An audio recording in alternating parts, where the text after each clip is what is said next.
con 60,000 infecciones se llama. No se llama Norma Piña, ni ministra. Es excremento. ¡Eres una violentadora!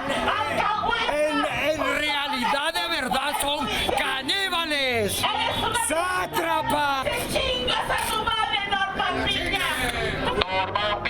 Norma Piña, ya te vi. Chingas a tu madre, tú y el PRI.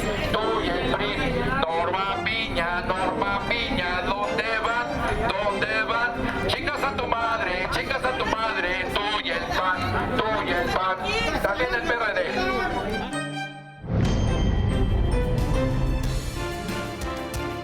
Buenas noches, son ya 12 días de plantón y de insultos y agresiones afuera de la Suprema Corte de Justicia. 12 días en que el grito del pueblo ha sido esencialmente uno. Norma Piña, chingas a tu madre. ¿Es lo mismo libertad de manifestación que libertad para agredir? ¿Es lo mismo libertad de expresión que libertad para insultar?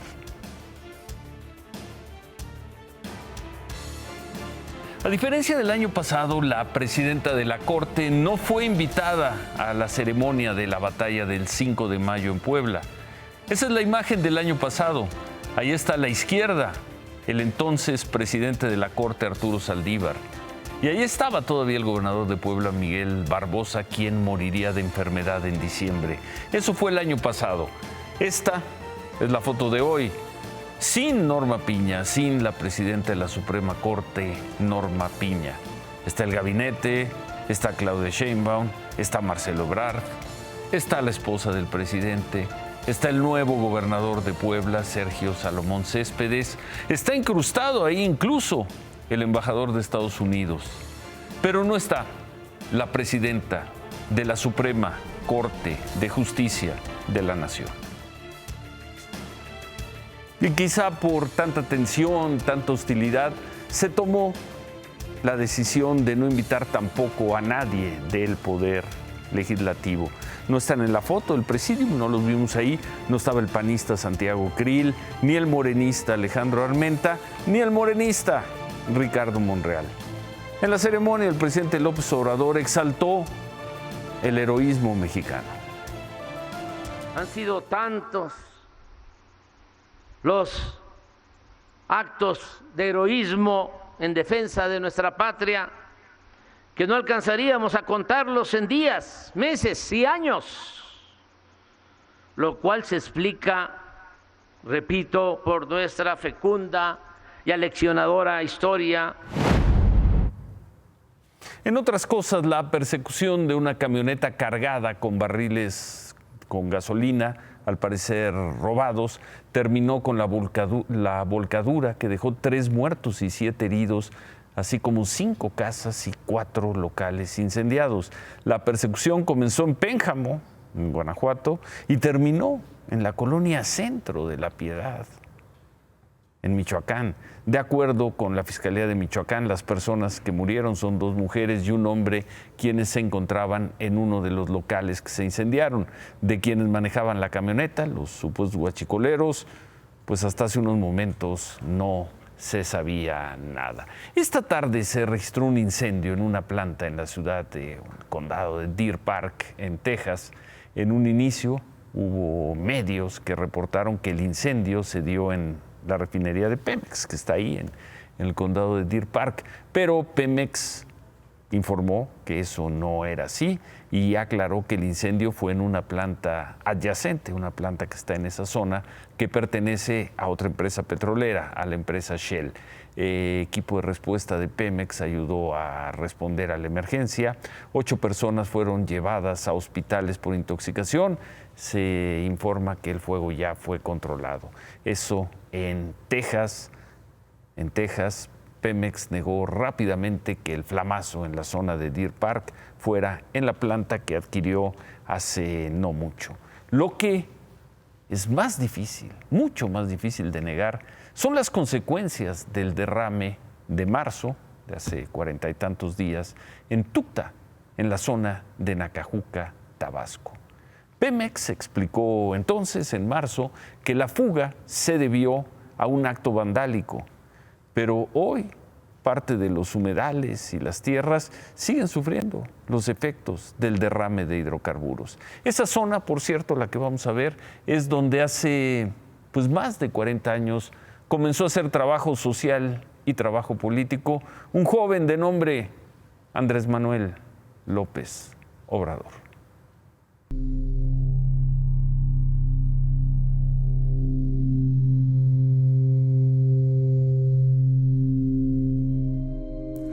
La fuga de petróleo y o aceite ocurre en el poblado de Tucta, municipio de Nacajuca, y se extiende por al menos 2,5 kilómetros por la margen que hacen una laguna y una brecha construida por Pemex en los trabajos de exploración de petróleo tierra adentro.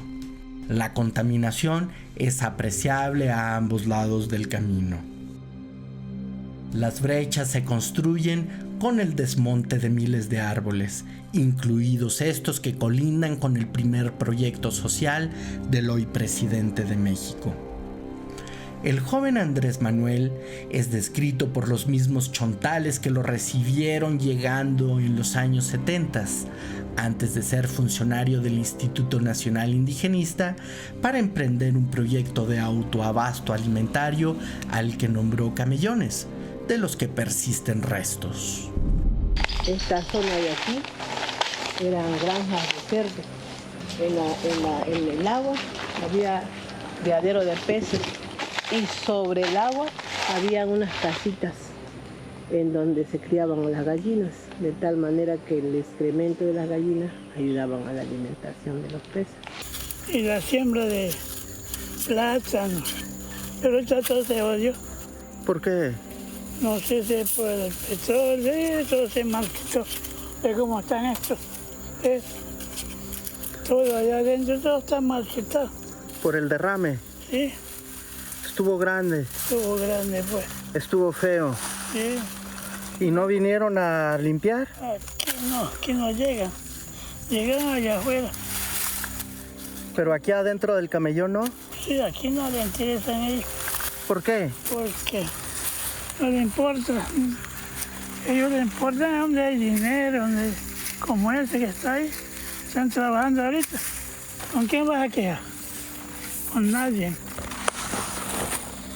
Está la mujer que tenía yo ahí, 3,000. Todo se murió. ¿Todo se murió? Sí. ¿Su mojarra? Sí. ¿Cuántas? 3,000. ¿Por el aceite? Por el aceite, pues, pero no lo creen ellos. ¿Cuándo se le murieron? Ya tiene como, ¿qué? Como 8 meses. Como 8 meses. Sí. Si la muerra no tarda 6 meses, ya está. ¿Y fue usted a decir que se le había muerto su pescado? ¿Pero a dónde vas si no te hacen caso? Nos ven como perros nosotros.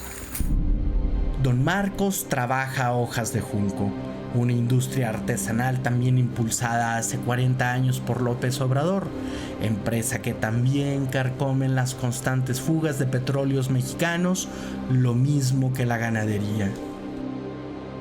Y no hay de otra, las reses de ahí beben. Y no hay de otra, los peces ahí viven.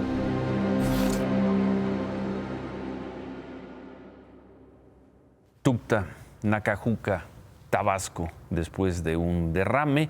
Pemex, como refería hace un momento, explicó en marzo que personas ajenas aflojaron de manera intencional una grapa metálica y eso provocó el derrame de hidrocarburo. Pemex habló de un acto vandálico, pero ofreció fotografías de un derrame que los propios pobladores, pobladores que dicen que ya vieron cómo se expresan, que esas imágenes eran de un lugar distinto. Como sea, estamos en mayo y esos tabasqueños pobres, siguen pagando las consecuencias de un atentado, de un complot, del descuido o de la incompetencia. Esta mañana el presidente López Obrador habló de nuevo sobre el tema del fentanilo. Dijo que ya tiene pruebas de que el fentanilo llega a México desde China. Esto lo ha dicho desde hace tiempo el presidente López Obrador, lo ha dicho muchas veces, pero hoy dijo que ya tenía pruebas de que el fentanilo viene de China. Le escribí una carta al presidente de China. Contestaron que sí, nosotros podíamos ayudarles, también en muy buenos términos, a probar de que llegaba fentanilo de China. Ya tenemos las pruebas. Un cargamento llegó de un puerto de China, un contenedor, a el puerto de Lázaro Cárdenas. Después de tanto tiempo de que el gobierno mexicano repite que el fentanilo viene de China y que aquí se croquela o que aquí se manufactura, pero no se produce y se va a Estados Unidos, después de tanto tiempo, el gobierno de China le responde al de México que sí tiene pruebas y hoy el gobierno de México dice que sí, que tiene una prueba. Bueno, según lo que dijo hoy el presidente, pues esas pruebas al menos se consiguieron o al menos se le dijo al gobierno de China que existían esta semana. Según explicó el secretario de Marina, la prueba, ¿cuál es la prueba? Es un cargamento, según el secretario de Marina. Es un cargamento de 20 toneladas de algo que se llama resina de combustible que, de acuerdo con las pruebas de laboratorio citadas por el propio almirante Ojeda, estaban contaminadas con fentanilo y metanfetaminas. Esas son las pruebas que, según se dijo hoy en Palacio Nacional, repito, según se dijo hoy en Palacio Nacional, el gobierno mexicano le enviará al gobierno de China.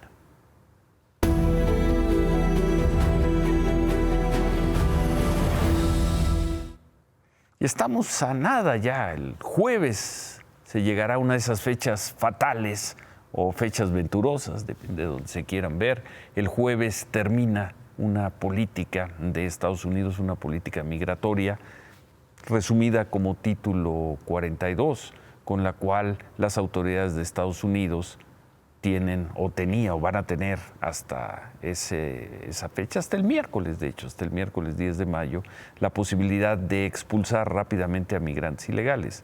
Los procesos serán más cuidadosos a partir del jueves, el jueves 12, cuando ya no tenga vigor este Título 42. Y como hemos dicho aquí, eso, consumado con desinformación, ha provocado que muchos migrantes piensen que a partir del jueves 12 van a poder entrar a Estados Unidos. Bueno, vamos a ver estas imágenes. Son imágenes de ayer en la tarde-noche, de Huehuetoca, del Estado de México, donde la ilusión por el 12 de mayo pasa antes que nada en poderse subir a un tren que no siempre pasa.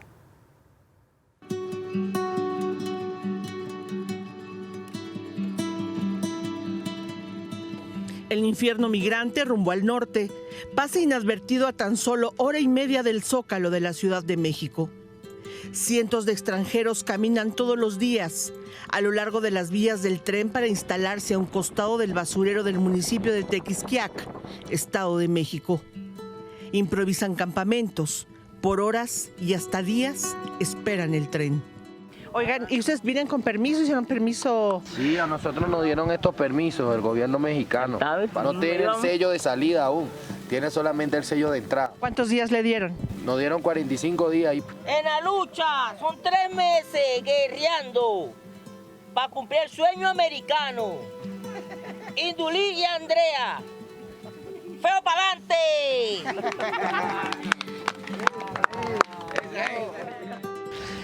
El tren no ha pasado, son las 5:30 de la tarde y todavía llegan migrantes con botellones de agua, con cobijas, con algunos víveres que han podido conseguir en el pueblo que está aquí cerca, Huehuetoca. Tienen la información y la esperanza que el tren pase a las 7 de la noche. ¿No les han dado, no pasaron al albergue?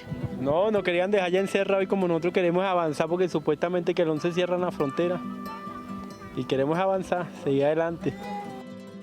Van deprisa. La mayoría ya ha perdido los zapatos en este último tramo, pero no la voluntad de llegar al norte antes de la extinción del título 42. Pero hoy la bestia les ha jugado en contra y solo ha pasado del lado opuesto a su destino. Son las 7 de la noche y el tren no pasó. Los migrantes siguen esperando, una larga espera. Ya llovió, ya se levantó el polvo y es la hora de prender fogatas y tratar de pasar el resto de la noche con la esperanza de que llegue el tren en alguna hora de la noche. ¿Todavía tiene la esperanza de que pase el tren, Don? Yo sí. Sí, esa es la esperanza que pase. Esa es la esperanza de que pase el tren. ¿Y si no? Y si no, pues a dormir aquí y amanecer. Aunque parecen ser las mismas caras, las mismas historias, las mismas tragedias que recorren todos los días miles de kilómetros, no es fácil para ellos llegar hasta aquí y ver cómo su sueño por momentos se colapsa por el clima que no les da tregua y un tren al que no ven pasar. Oye, para mala suerte se mojaron los troncos, ¿no? Sí. ¿Cómo que están tratando de encender con hierba seca? Pues con un fuego que no quiere prender. Se mojaron los troncos con la lluvia que se registró esta tarde. Así se queda este campamento improvisado de alrededor de 200 migrantes, la mayoría venezolanos. Están a unos cuantos metros de la vía. Pero esta vez, este día, no pasó el tren.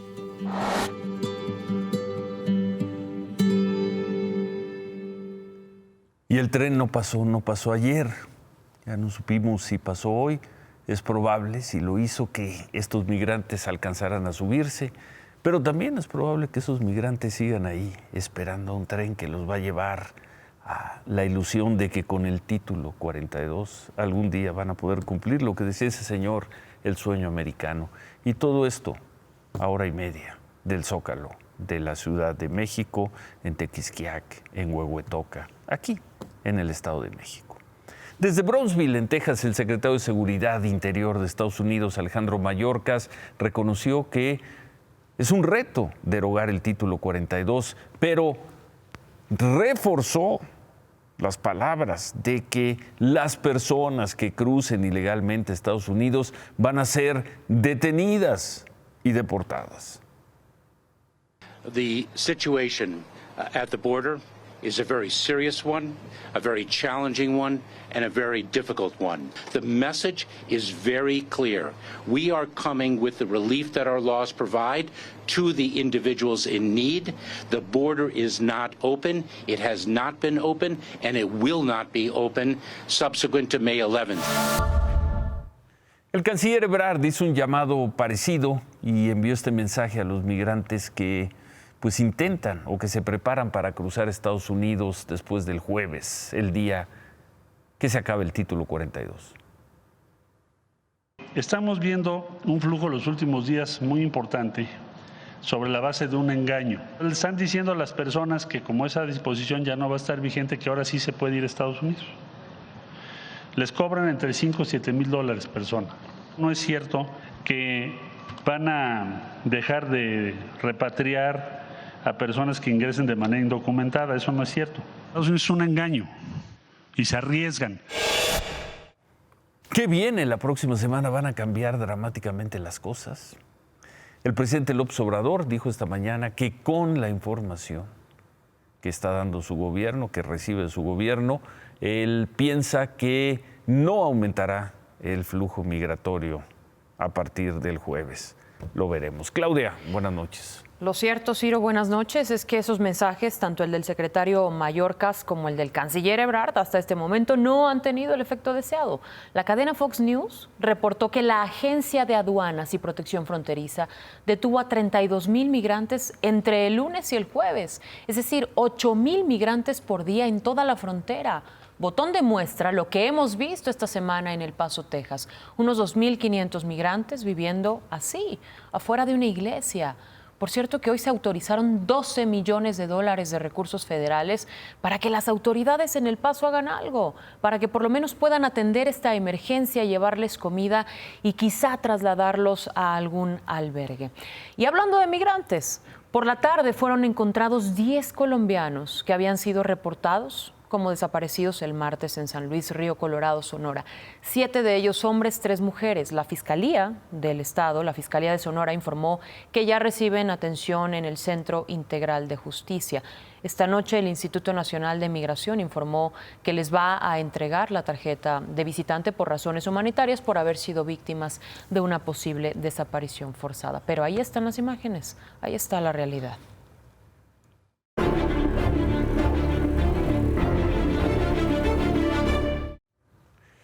Y bueno, pues llegó el día 3 años después. Hoy la Organización Mundial de la Salud hizo oficial lo que se veía desde hace semanas, desde hace meses en las calles, en los hospitales de muchos países, muchísimos países. Hoy la Organización Mundial de Salud informó que terminó la emergencia mundial por COVID-19.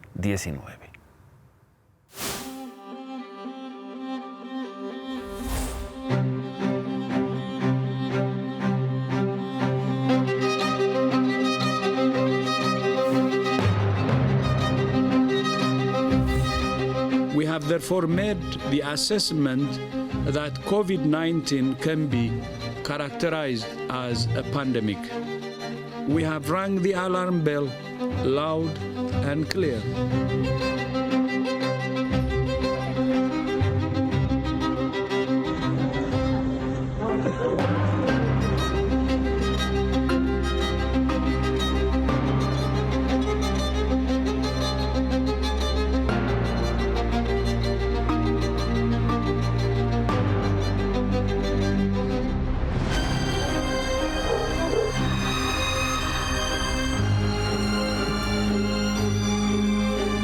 Un escenario muy catastrófico que podía llegar a 60,000.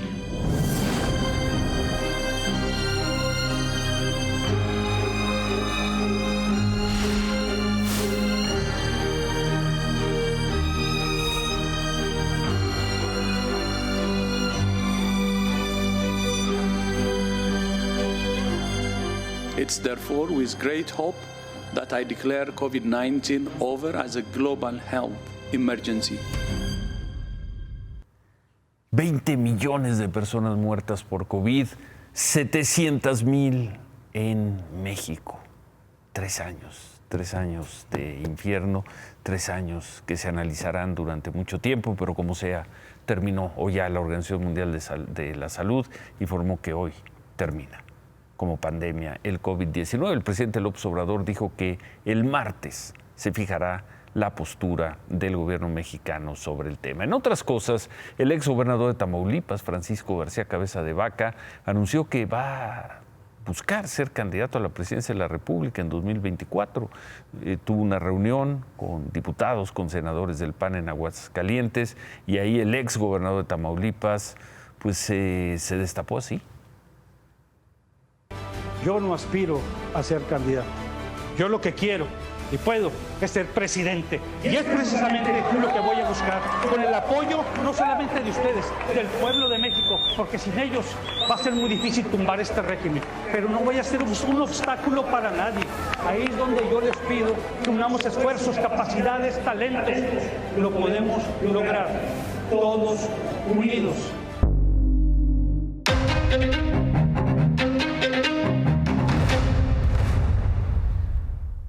Y por otro lado, después de un largo intercambio de opiniones en el que Delfina Gómez condicionó su participación para el segundo debate por la gubernatura del Estado de México, el 18 de mayo, hoy el Comité para la Organización de Debates del Instituto Electoral del Estado determinó que la moderadora ya no va a ser Pamela Cerdeira.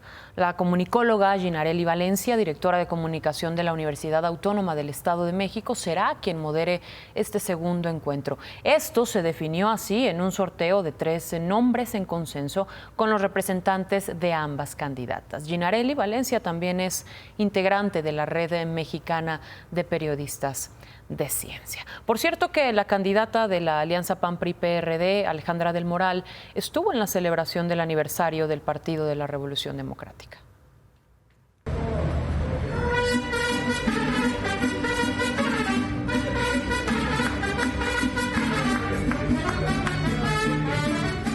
...34 años después de su fundación, el Partido de la Revolución Democrática, lo que queda de él, se encerró en su comité del Estado de México para una discreta celebración a la que le dio tono de acto político por ella, Alejandra del Moral. Hoy soy orgullosamente candidata del PRD. En su aniversario 34, el partido se esforzó para llenar un auditorio de animosos y brindárselo a la candidata aliancista al Estado de México, que hoy se puso el chaleco del más débil de sus socios. Esta es la única fórmula bajo la cual el PRD puede aspirar a cargos importantes elegidos por votación. Del Moral respondió con halagos y pretensiones que son, más bien, fotos de otro momento. Quiero que el PRD logre la hazaña que logró en 1996, cuando ganó contundentemente Neza, Ecatepec, Chalco, Valle de Chalco. El oriente debe de ser de la izquierda de a de veras. ¿Cuántos votos le va a dejar el partido a la causa? ¿Cuál es la cuota comprometida? ¿Cuánto es el arrastre del diputado Luis Cházaro, del senador Mancera o el exgobernador Silvano Aureoles? Solo ellos saben. Como sea, Alejandra del Moral se dejó cobijar, partió y repartió pastel de 3 leches, amarillo el betún, pero sobre sus números, de sus encuestas sobre preferencias electorales, prefirió no hablar. Bueno, cambiando de tema. En Estados Unidos, Ciro, el 5 de mayo es el mayor festejo entre los mexicanos y latinos que radican allá. Por eso, hoy, y además como cada año, el presidente Joe Biden decidió celebrarlo en una visita sorpresa a una taquería en el barrio de Columbia Heights, al norte de Washington. El año pasado lo hizo en Los Ángeles, seguramente te acuerdas. Sí. Esta vez lo acompañó la vicepresidenta Kamala Harris y, según la Casa Blanca, pidieron tacos para todo el personal de la presidencia. Tacos, así lo dijeron, 100% mexicanos. Lo simbólico de este establecimiento es que el menú de tacos está inspirado en la comida típica de Puebla. Bueno, y aquí tuvimos el Peñón de los Baños. En fin, gracias, Claudia. No me puedo ir, Ciro. Buen fin de semana, pero antes, en unas horas va a dar inicio la coronación del rey Carlos III en la abadía de Westminster. Se esperó 70 años para este día. Y ya hay gente acampando para conseguir estar en la primera fila del desfile que partirá del Palacio de Buckingham. Jefes de Estado, miembros de otras casas reales ya llegaron de todas partes del mundo. Se habla de unos 2,000 invitados. Esto es la tercera parte de lo que vimos con la reina Isabel. Sin embargo, Carlos, como vemos en la imagen, sorprendió esta tarde a algunos de sus seguidores, o por lo menos seguidores de la monarquía. En una muestra de empatía decidió salir a saludarlos, acompañado del príncipe William, quien sería el heredero al trono, y de su esposa, la princesa Kate. Baño de pueblo. Baño de pueblo, Muy dirían bien. por aquí. Esto Pero es- en unas horas, esto es Ciro. ya. Sí, es a las 3 de la mañana, así que no se pueden perder la transmisión especial porque la transmitiremos desde Imagen Televisión. La coronación del rey Carlos III será transmitida en voz de Mónica Noguera y Paco Sea. Muy bien, Así a las que 3 de la mañana. A las 3 de la mañana habrá Bueno, que pues desvelarnos. habrá que ver, no menos una parte. Gracias. Buenas Buen noches. fin de semana. Igualmente, Gracias, Ciro, Claudia. gracias.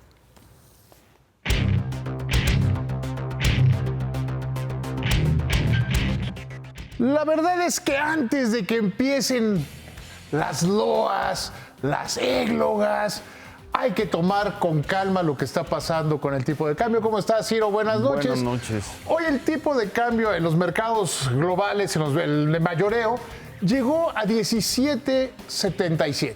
Terminó el día por esos niveles más o menos. Cerraron los mercados. ¿Este nivel con qué compara?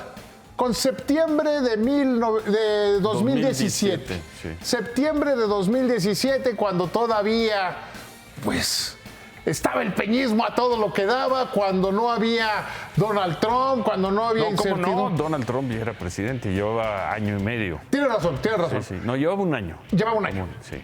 Iba a cumplir en noviembre. Sí. O sea, Era una época buena de la economía. Y antes, insisto, antes de que empiecen a prender el incienso y los poemas épicos, no es por causa de este gobierno. Lo que pasó hoy en los mercados es que tomaron la decisión, quién sabe de dónde, de que la Reserva Federal va a dejar de subir las tasas de interés. Quizá por el discurso en Estados Unidos. En Estados Unidos. Que Jerome Powell dijo que a lo mejor pueden pausar las tasas de interés y que todo el mundo dijo, pues ya llegó esto. Los mercados subieron, el peso se apreció, pero hay que tomarlo con calma. 9 de cada 10 pesos se operan, de pesos mexicanos se operan en el mercado internacional, no pasan por México. Está bien, lo has dicho muchas veces, sí. Pero la gente no, pero y luego no ves a los políticos, no vas a ver a los políticos el lunes. Ya ven, qué bien vamos, hay que seguirle. Y es fulano o es mengana. Hay que tener claro el análisis económico. La única manera de hacer buen análisis superior es aprendiendo los fundamentos. El tipo de cambio está en el nivel de septiembre de 2017. Remátala, David. No voy a rematar, porque solo quiero decir algo. Deer Park es un lugar, no el nombre de una planta de Pemex. Es un condado de los Estados Unidos, muy cerquita de Houston. Y el derrame en Tabasco es el derrame en Tabasco, aunque Pemex diga que fue una acción vandálica, intencionada. Pero ya viste lo que queda. Viste lo que queda después de uno de esos derrames en la vida cotidiana de los más pobres. Es la destrucción, es la muerte y es la imposibilidad de recuperarse. Pemex dice que fue una acción vandálica de alguien, pero bueno, ya. Es que esos neoliberales son malvados. Ya me voy, Ciro. Buenas noches. Despídase. Bueno, hacemos una pausa, regresamos con algo más de las mentadas de madre a la presidenta de la Suprema Corte de Justicia.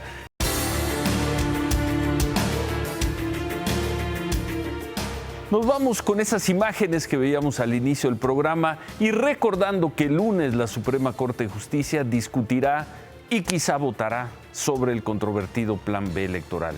Y nos vamos con una pregunta.